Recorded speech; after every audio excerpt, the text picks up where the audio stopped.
Welcome back to White Mountains Today. We have a special guest, Clay Groves, fish nerd. Hey, Good morning, Clay. How are you? Good. I haven't been back in a long time. I know. It's been, we were thinking like a year or two from when we saw you last on the show. I think we were talking about science fair stuff the last time. Because I was a science teacher, right? I'm not a science teacher now. I direct after school programs. But when I'm not working with kids, I'm talking about fish. Right. That's my nerd stuff. Right, and it's all in the same vein: science, education, sustainability, all these things wrapped into one. So it's a great transition into doing great things still. Yeah, so, it was fun. Well, let's start with the podcast. What is it? Okay, so for those who don't know, try and keep up, all right? I mean, podcasts have been around. It is early. We've been around for like 10 or 15 years, but my podcast is probably 4 years old. And a podcast is just free internet radio. It's free. Yeah. It's free. You get your iPhone out. You find a little button on it that says podcast. You push the button. You type in Fish Nerds, and you're going to get 150 hours of me talking. And you can send me a thank you email later. But it's a free podcast, and our show is really all about talking about fish, fishing, and eating fish. So anything is fair game. We have no rules about what we're talking about. So like this winter, we talked about ice fishing a lot because I became an ice fishing guide, right? And then this spring, I've been partnering with another podcast out of Canada called Speak Up for Blue, and we've been talking a lot about sustainability and ocean issues. And I just got back from the Virginia Aquarium. I was the speaker for their seafood festival, their Sensible Seafood Festival. Cool. Yeah. And I've been talking about like sustainable eating and what kind of fish should we be eating and what shouldn't we be eating. And of course, we always have like a fish news segment, all kinds of fun, and it's free. There you go. Just go on and get it. Well, let's talk about the types of fish, because I think the one that's come up in the news is tilapia. Everyone, tilapia tacos and all this stuff, and you figure if you're just grabbing tilapia, you're doing the right thing. But it might not be the case. Like, I should we can't be looking speak for? to tilapia, right? Yeah. And farm fish has its own world, right? Because some fish can be farmed in a way that's sustainable and healthy, and some are farmed in ways that maybe aren't. And the trick is we need to start by defining what does sustainable mean. I traveled around, I've been asking everyone, what does sustainable mean to you? And every answer I get is different, because we all have a different issue. Right, it's like a spectrum. It's a huge spectrum. So what do you think it means? Well, something that can, I can't use sustain in the definition. You can't use it like, water is water. It's something that you do not, diminish to the effect that it will be no longer available. Right. So if you talk about sustainable fish, we look at kind of four basic things, right? Is it local, right?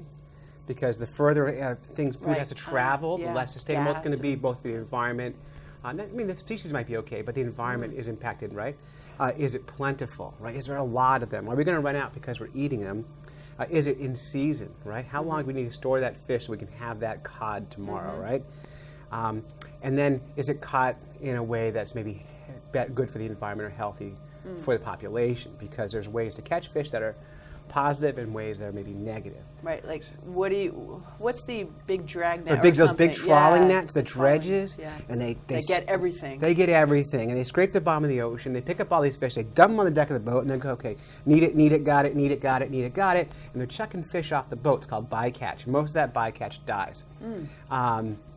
If I'm wrong, tell me, because sometimes I'm wrong.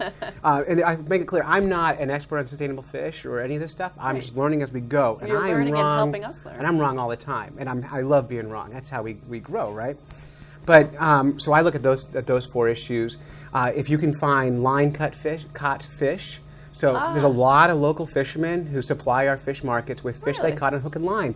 That's going to be your wild fish that are probably the most local, the most sustainable. Is there a local place that we can go? That's a good question. So I've been working with a group called Eating with the Ecosystem. It's out of Rhode Island. And they're doing a citizen science project. And about 200 of us every single week are assigned 4 sustainable fish to find our local markets. There was a list of like 50 fish, and they randomize the selection. They give us 4 a week. So far, in the Mount Washington Valley, I've not found one fish on my list. I was going to say, how do you... But Hannaford does, and Shaw's and other markets do carry sustainable fish. They're just not the ones on my list that week because it's a random selection. So like lobster right now is in season, it's fresh, it's caught locally, it's caught sustainably. That's a good choice right now. But, I mean, if you're getting, some Patagonian toothfish from Australia... I don't even know what that is. Chilean sea bass. Okay, right? heard of that. In fact, that strain is not the one that's endangered, but that's traveling thousands and thousands of miles. We can make a good case that maybe that's not your best choice today. So what we're trying to get people to do is be mindful of their fish, right? And to go into a restaurant for dinner, right? Say you go to a local restaurant, and to find out what you're going to eat, you don't want to bombard your server with questions. So I think to be mindful, to get the chef thinking about what we're going to be eating, ask one question: where was that fish caught?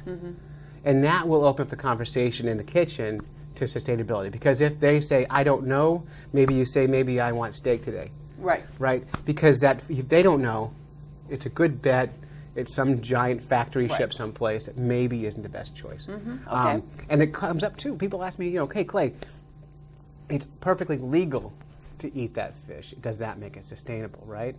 And I would say probably not.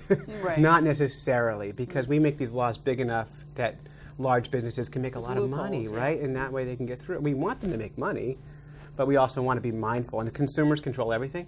So we as consumers are aware of what we're eating.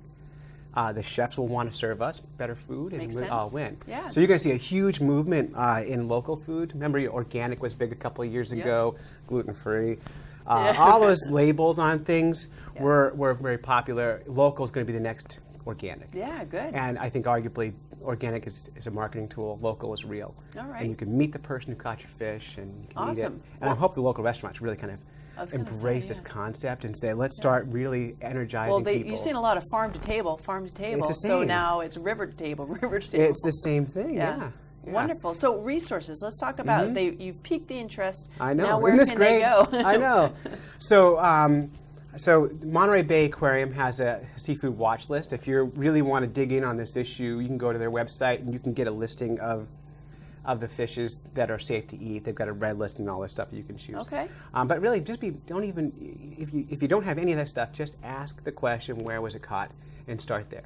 Awesome. And don't dig in too deep. So, all right. Well, Clay, did we get everything out there? We did, except we didn't ask how fishing was locally. Oh my gosh, we haven't even done the fishing report. Dive in. All right. Hey, well, for those of you who fish, those of you who fish in the Mount Washington Valley, if you haven't fished in the Mount Washington Valley, fishing here is great. This time of year, because the bugs are biting, the best way to know fishing is good is if it's terrible to be outside. The cooler temperatures, though, how is that affected? Well, trout love cold water, right? So actually, the bite is pretty good. We've been seeing trout everywhere, like Swift River, Saco River. You can actually see them in the river.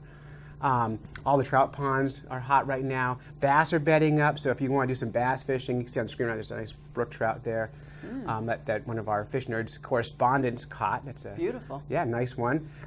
That's a salmon that I caught here in Conway. You can catch salmon in Conway. Are you kidding me? Awesome. There's another brook trout Rich Collins caught, our fish nerds correspondent, and that was caught here in the Mount Washington Valley. Nice. That's our state fish.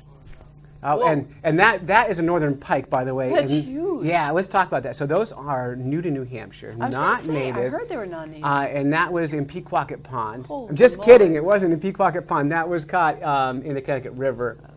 And thing's huge. They're huge. It's quite a predator. They could be very invasive if they get too far. We actually don't. We don't call them invasive in New Hampshire because there's not that many yet. But I can see it happening. But they're so fun. Wow. But fishing is hot right now everywhere. Spring, summer, fall, great time to fish around here. In fact, today we're going to go fish up on the Kenkamongus Highway. Nice. That's Sam sitting over next to me here. You want to come here, Sam?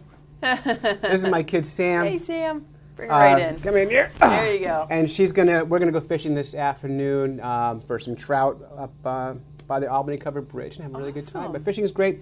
How can they get in touch with you if they... Yeah, you call, you just go to fishnerds.com. All my contact is on there. If you want to call, just call it. Go to the website and find me there. Podcast, it's free. I'm also an ice fishing guide, so if anyone wants to go fishing in January, you can book now. I was just going to say they have to book you now for later. Yeah, I mean, it's all fun. But really, the goal here, the message is be mindful of what you're eating. Try to eat local when you can. Don't eat your kids.